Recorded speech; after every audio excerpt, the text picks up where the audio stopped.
Welcome to the Legal Selva podcast. Good morning. Today we're chatting with Nassira El Hadri. Am I pronouncing that correctly? Yes. Nassira is a multilingual lawyer, has recently launched her own firm with a view to working remotely and providing services either in person or remotely to corporate clients in a myriad of areas. Nassira brings all kinds of fascinating life experiences into her career. Is an absolutely exceptional person, and I'm very excited to delve into this conversation today. Nassira, welcome very much. Thank you very much, Angela, for having me today. It's absolutely my pleasure. So we hadn't met before when we met on that networking group, probably about 2 months ago now, but I don't know how I knew of you, and I don't know what the connection was. Was probably LinkedIn. I guess LinkedIn right now. I think it would have been LinkedIn. You're very, very active on LinkedIn, not just in terms of quantity of content, but the quality of your content. Oh, thank you. When I look at it, I see it looks like you put a lot of thought into your posts. They tell a lot about you, about your life, and almost more like your life as opposed to just your firm and what you're doing. Yeah, because I think it's a big part of what we do as lawyers. So we are professionals, but behind the profession, there is much more, which is what makes us the great professionals that we are. And I find that LinkedIn is a great platform to showcase that. And not only between us colleagues who are already actively working in the field, but for future professionals that they want to have some insight into the profession. We are not that boring. We don't have to be that boring. We have a life. We have this families. So what I try to do is to show that a human side that we all have, and we should not be afraid to show it. It's actually making us better professionals, I find. I completely agree with you. I feel like my life experiences help me to relate to my clients. Yes. And then it will come up that we've had commonalities. I mean, I had a client recently, and he was like, did you travel in South America? He's like, I worked for a not-for-profit in Bolivia. And I was like, didn't expect that from you. And he's like, I didn't expect that from you. Maybe coming back to what you just touched upon, the reputation of a lawyer, the persona we're supposed to hold is boring. Yes, and we don't have to. We are not. I am not boring. I am 100% not boring. I don't think so. You have some incredible life experiences. Do you want to maybe just tell people? I know you grew up in a whole bunch of places. You speak all of the languages. Yeah, so I have a very different path, let's say. So I was born in Morocco, and when I was 6 years old, my parents moved to Spain. So I grew up in Spain, did my law degree there. So that's about like a decade ago. So a decade ago, I graduated from law school. And after that, I went to France and I did a master's in international business law. And after that, at that time, I found that the love of my life, who is living in Canada. So I joined him. And that's the reason, actually, I came to Canada. Is it? Yes. Is this your husband now? It's my husband, yes. You married the love of your life. Good for you. It's such a nice look. I'm seeing the smile on your face. Our audience won't see the smile, but your face just lit up when you talk about him. Yeah, well, it was actually, I never imagined myself doing something as crazy as that, because I studied law for so many reasons, but professionally, I studied law, obviously, and there is nothing more local than law. So why would you ever to start all over again somewhere else in a different language, different legal system, different culture, very far away?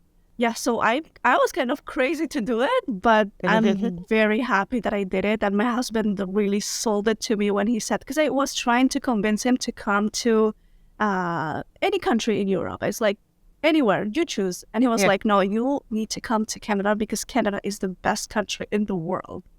And I was sold. It's like, well, you need to try it. And that's why I'm here.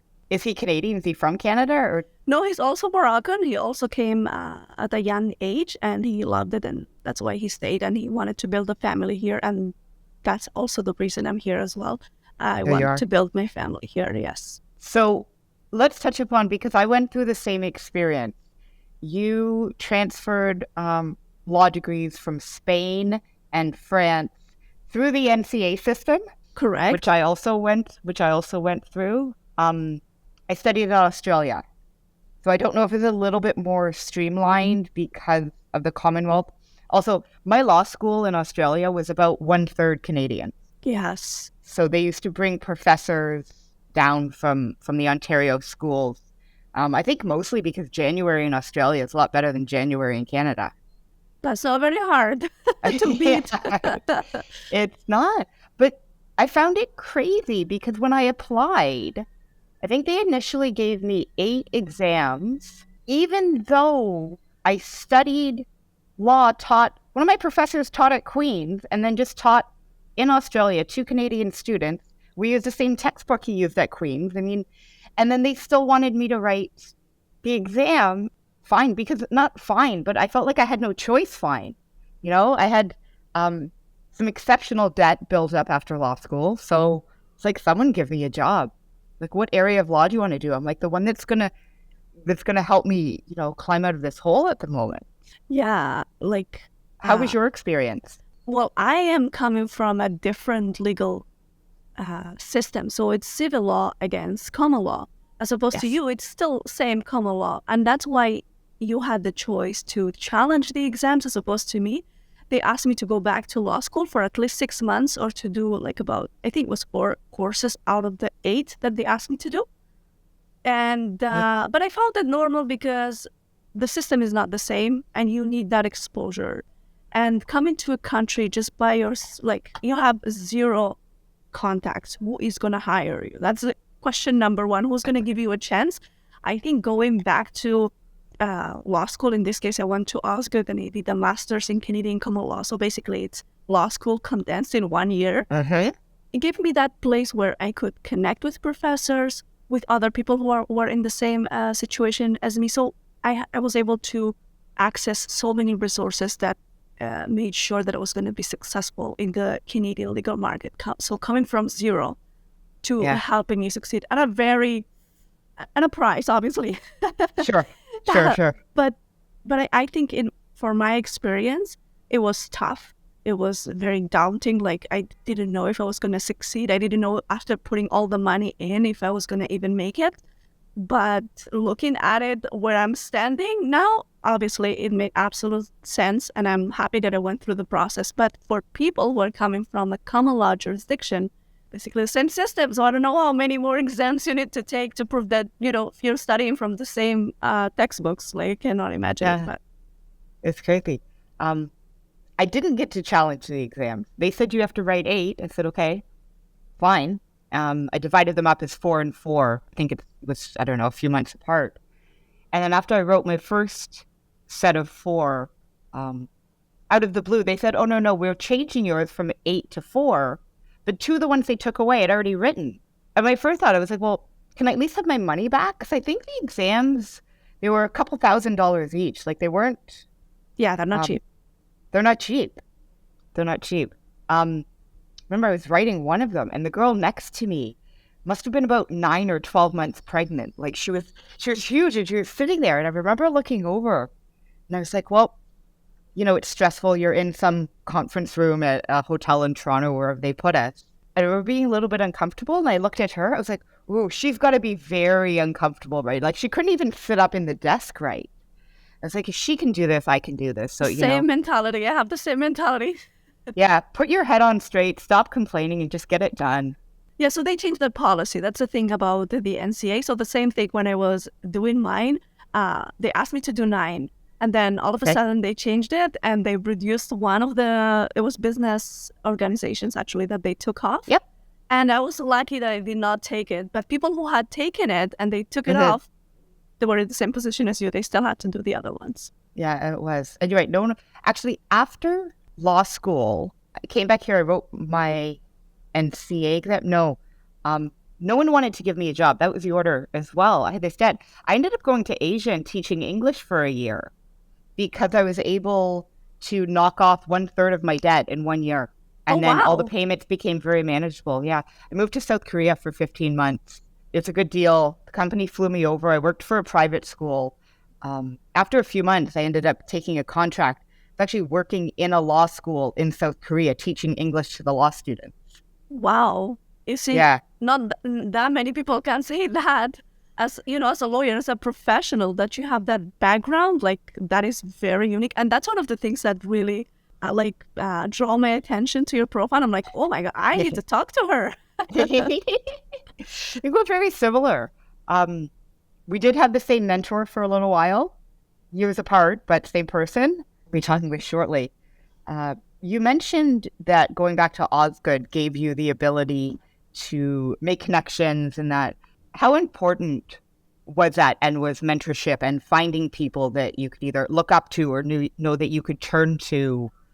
How has that, if I'm not going to assume it has, but how has that helped you sort of fast track or gain confidence into doing what you're doing, which we can come into next?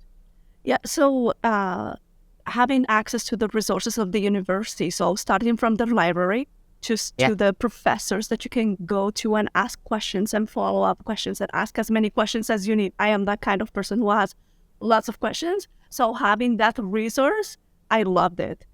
The other thing is the colleagues that I went to school with, they're outstanding. Like, these people come to Canada with so much experience in their field. They have so many connections. So now that I'm building my firm to offer services internationally as well, so I'm doing international business law, these connections are very valuable to me, because these people can introduce me to the people that they trust in each of those jurisdictions. So if I have a Canadian client who needs help, let's say in India, and I don't know a lawyer right now who's there, I know someone here that I went to school with, that I'm working with right now, that can make me introductions to different lawyers, different law firms, and I can see which one could provide the best service to my clients. So really giving the value to those people that I met during law school, it has been invaluable. Yeah, I completely agree with you there. They say that sort of every connection you make actually becomes an octopus in terms of its tentacles on how many other connections because that's what you can have. I tell my clients that. But if you come with me, you're taken care of, because it doesn't matter if this is something I don't do. I will find you someone who does it, and it's going to be someone that I vetted. So it's not someone that you're just going to go and ask. It's someone that I've seen, I tried. I also, I ask for feedback whenever I send someone to another professional. I always ask for feedback, because I need to make sure that my clients are well taken care of. I'm the same. I take referrals very, very seriously. They're like, oh, do you know someone who does this? If I know 2 or 3 people, but I haven't had a professional experience with them, I will either not give it, or I'll give it with that caveat. I know these 3 people work in that area. I don't know them personally. I don't know, I can't attest to the quality of their work. But here's a starting point. Or just say I'm not in a position to provide the referral if I don't have that connection. Yeah, and that's what our clients are expecting from us, that trust, because they're putting the trust in us to guide them. So yes. Do you want to talk about your new firm? A new month old? Yeah, please. Tell me. I'm excited to hear this. I was, when we first met, I think you were officially launching in 2 or 3 days. Yes. And so 2 months, how's it going? The adrenaline, I can just put that, the adrenaline of making the decision and taking the first steps and putting everything together. It's it's unbelievable. It's something I always wanted to do, right? So the day I went to law school, even in Spain, I went with the mentality I understood the business very quickly. I went in, I was like, okay, you need clients. That's all what it matters here. You need clients to serve. People have problems, and you are here to listen to those problems and understand them and give them a solution. So I never thought about who is going to be my greatest employer, which firm can I work for. I always saw law firms and places that I could work at, places that I could learn, that I could prepare myself to build Hadri Law. And so that's why when I launched it, everybody's like, oh my God, you're doing this. This is something that I always wanted to do. This was the goal. But doing it, like, it's a matter of time. And I think that was the hardest part for me, is to decide when. When are you ready enough to do it? You're never ready enough to do it. That is the thing. It's like any business that you're launching, even if you have this great idea, this great product, the issue is always going to be the same. Oh, I'm always missing something.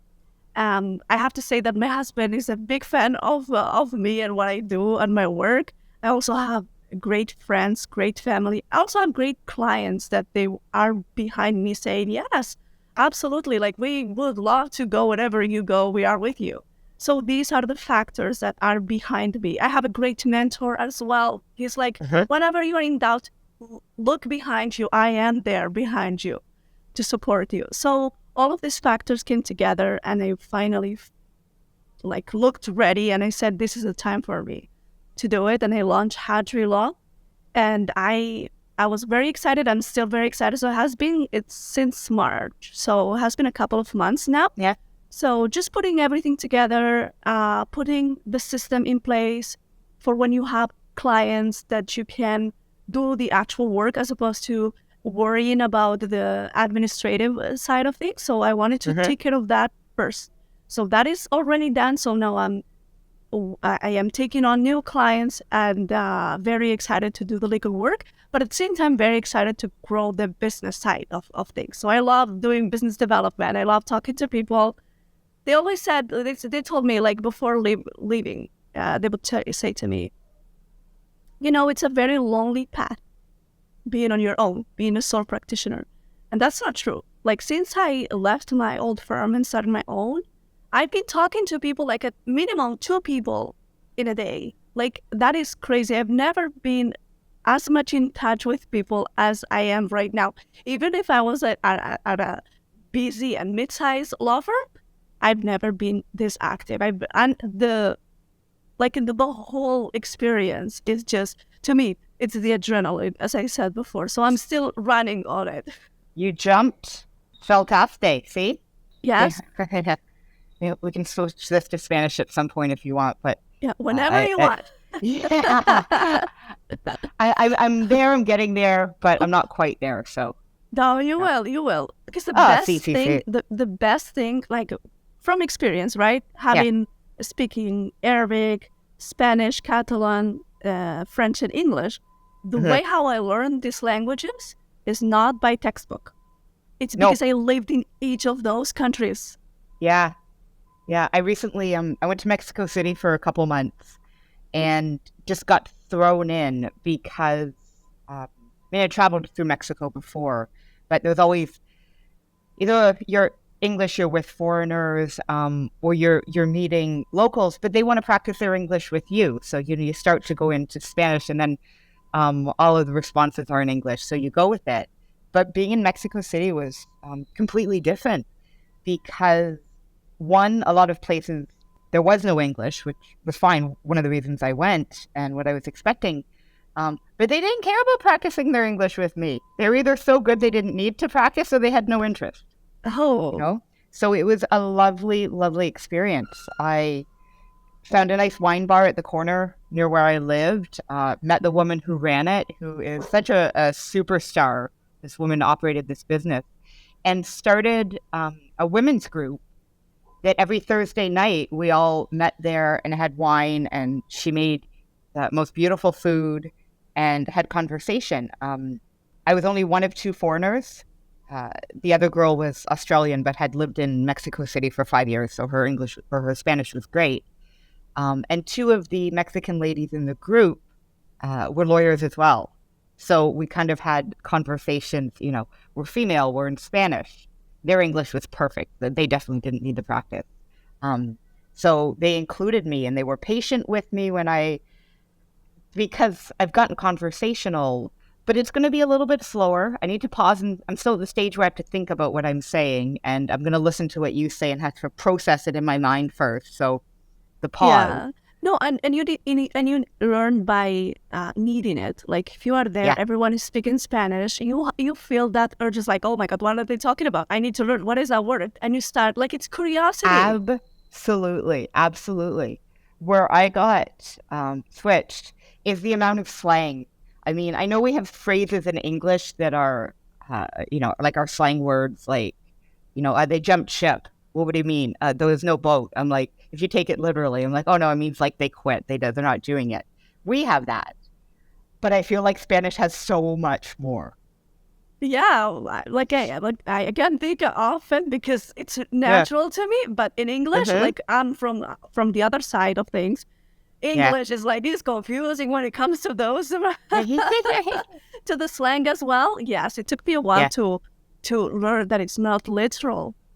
Yeah, it's still going. I have a Spanish teacher who actually spoke with on this podcast, I don't know, a couple weeks ago. He's been speaking in English for 23, 24 years. I mean, his English is excellent. Sometimes he corrects my English. It's that good. But still, once in a while, we'll say something. And he's like, crapshoot. I said, I don't know. It's a crapshoot. He was like, what? I'm like, or the difference between comma and coma. He's like, it's the same word. I'm like, yeah, but it's not. Yeah, English, it is an interesting language too.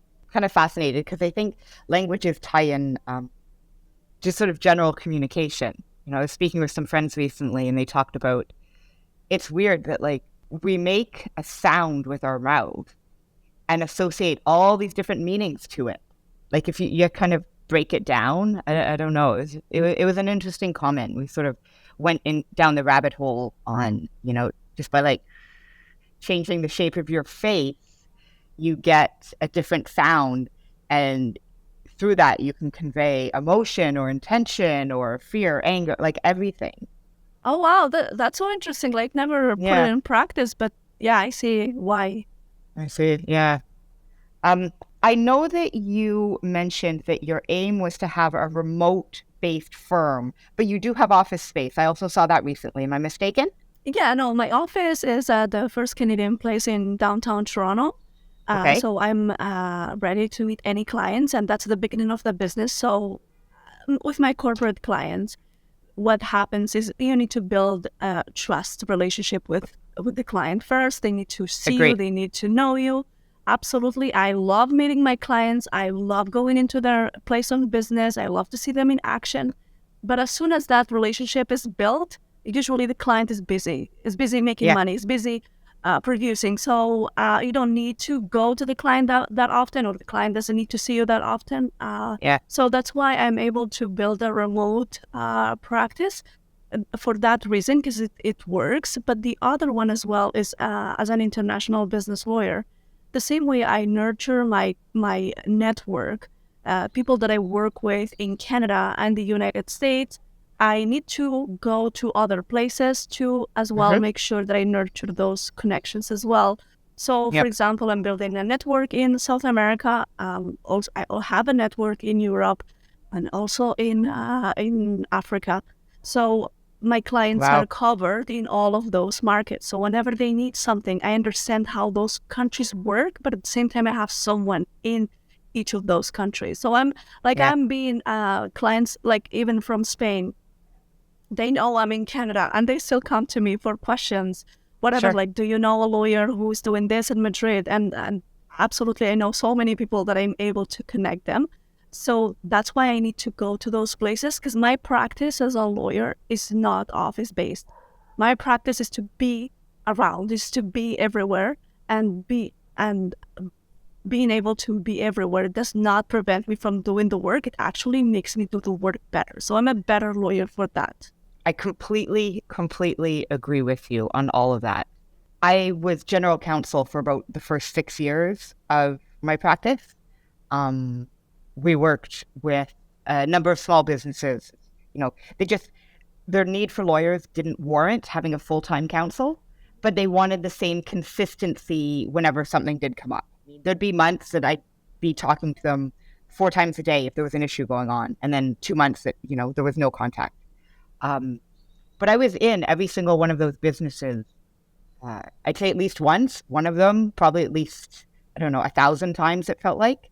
But it's good to see how they operate their business, because then you find out what's important to them and you get to understand it better. Yeah, seeing them in action, I find that so valuable, because at the same time, like the same way that I am building my business with the same passion, I'm seeing someone who's working in their business with that same passion, And Yes. I am taking care of that client the same way I'm taking care of my business, because I have the same goals for my business as my client has the same goals for its business.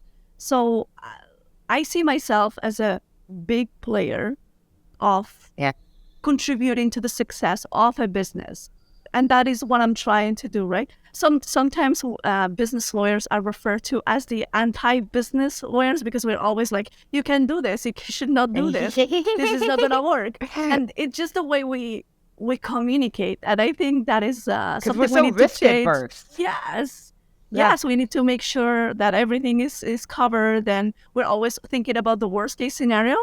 But we have to. Your job is to foresee what could possibly go wrong and try and best prevent that. Or minimize it, or, mitigate. But it's also a matter of communication. How do you communicate that to the client? Because the clients don't, like, one of the things I learned as well from my experience of dealing with people and clients is that for us, what's normal for us, for the client is big. Like, for example, if a client gets a notification from CRA, it could be the end of the world for them, because they never got a notification from CRA. They don't know what it is. They don't know what's the penalty. Did they do anything wrong? Like, they're panicking. And sometimes you don't have to panic for it. Like, it's not that much of a big deal. So there is a process that you need to follow and all. So I think part of our job is also showing the clients how severe the situation is, and it's like, you should not be that concerned about this, because those are your options. So in the worst case scenario, this is what would happen. So you should be fine, because not everybody knows about everything that every area of the law as well. So same thing as me. If you were to give me something about criminal law, I would freak out. Like, I don't know if it's bad, how bad it is, but I think that's. But you know who to call. Exactly. Yes. Yeah. Early on, I had a fantastic principal mentor, and he taught me the two best things a lawyer can have. Number one, judgment, reasonable judgment, and two, ties into communication. Because I remember being in the office one evening, and I was so upset because there was a situation. I have no idea what it was now, but I couldn't get us to where we needed to be. And, it was more on the litigation side. Like, I wasn't preparing a contract. The contract was done way before us, and, it went south, and they came to us, well, fix this. And I was so upset because I couldn't fix it. I couldn't get us to the ideal situation. And he said, you can't always, sometimes the harm is done and you can repair it to a certain extent, but you can't turn back time. So the best thing you can do is to communicate, as you just said, to the client, lay out the baseline, lay out what their options are now and all the possible outcomes of each option, because then you're giving them their power back. People get scared when they feel helpless. But if you're okay, this was done, and these are steps we can do. Now, based on the information I've given you, you have decisions to make, but now you're making informed decisions. And they feel powerful again. And that's how you best fix things. That's exactly how I define our profession as lawyers. Is we have studied the law. We know how to find the answers, right? And we can express that in a language that our clients will understand. But our job is to give the power to our clients with the information we have. Give them all the information so they feel empowered enough to make the decisions, but this time informed decisions. They know what they're doing, because they know all the consequences, as you have said as well. So, our job goes way beyond. And I think when you are doing it myself as a business owner now, that role even is bigger, because I am representing a brand, I'm representing a profession, and I need to make sure that everything, it's well explained, and I am following my values, I am acting by them, and at the same time that my clients feel taken care of from A to Z. Exactly. I'll be honest, there was one point in my career, maybe about 5 years ago, and I started to get a little bit jealous of my clients, because I was like, well, not jealous in a good way, proud, that admired them. Because I'm like, you're building something. I feel like all I'm doing is being the naysayer. No, you can't do that. You can't do that. So I actually went back to school. I did my executive MBA because I was like, well, if I'm going to work for these companies, I need to know the difference between a financial statement and a balance sheet. And I need to know how to read them. And I need to understand what makes a good leader and look at different models for leadership and understand a supply chain. And, and I did, it was a year and a half. An executive MBA is a bit shorter than the MBA I learned. And, based on having, I think I'd been a lawyer for about 9-10 years at the time, I could do it. But it just gave me enough knowledge in different topics to recognize, that's a thing. And I need to look into that. I need to better inform myself of that and it came up, I used a balance sheet financial statement because it came up a while ago in a file when they were like, we're going to make payment on that. I'm like, no, if you were going to pay it within the year, it should have been recorded differently. The fact you've recorded it in this way means it's not a debt that you considered paying in this fiscal year. The guy just looked at me like, what? I was like, I hope what I said was right, but I'm pretty sure that's what I learned. No, absolutely. So what you're basically describing is like all the tools that you have been gathering along your career, and going from an MBA for an MBA is actually like amazing option to do because it gives you those tools that you just described, because that's part of the job, being able to identify those things that maybe a lawyer that doesn't have an MBA would not be able to. And I think that's the value you bring to the client. So the same thing with me, the value that I bring to my clients is that my exposure to international law, to the international connections that I have. And at the same time that I'm not fresh out of law school. So I've worked so much in different roles. I had a corporate job before becoming a lawyer in Canada. So if I had followed that role, I would have become a manager. So that was the path, and it was an international company. So I could have gone to work in different countries because they operate across the globe. So I can relate to many of my clients' operations or questions because I've held different roles as a worker. I've been in different organizations. So that's at the same time. So those are the experiences that I gathered to serve my clients, and at the same time to build my own business. Because I've seen management, all types of management. So what kind of manager do I want to be? What values do I want my firm to have? What kinds of clients do I want to serve? Because as a business lawyer, what I'm helping is clients succeed. I am helping them with their business. So I'm helping them grow. So I want to make sure that I'm helping the right businesses that align with my values. That is an important thing, because now I can decide that, as opposed to when you are with a firm, it's different. Now I can decide that. So having the freedom of choosing who you are working with, who are you giving resources to, the kind of files that you are taking on, I think that is what makes me a better lawyer. Nassira, I have absolutely no doubt that you are a fantastic lawyer, that you add so much value to your clients. I've absolutely loved talking to you today. And if we could do this again, maybe in a couple months and sort of add on and build on, I'd like to set aside a time when we have more time to get in more, because I'm curious how you set up your business model. I want to, hear how things are going in a couple months. And, I should have more information by then, right? Because now that it's just the beginning, but hopefully I'm having the goal of growing it. So hopefully by then we'll have more insight. And what I'm trying to do as well is to empower other people who want to take the same steps. So if anybody has any questions about the process or anything, I'm always very happy to discuss that. I'm also happy to discuss with any internationally trained lawyers about the process of becoming qualified to practice law in Canada. So anything, I am always happy to contribute. Perfect. And the best way for people to get a hold of you is? LinkedIn is the best, and obviously as well at hadrilaw.com. You can also find my information. Nassira, thank you so much for your time today. And I think we have a networking meeting Thursday. So I'll see you soon. So we'll see each other then. Okay. Have a great day. Thank you very much, Angela. You as well.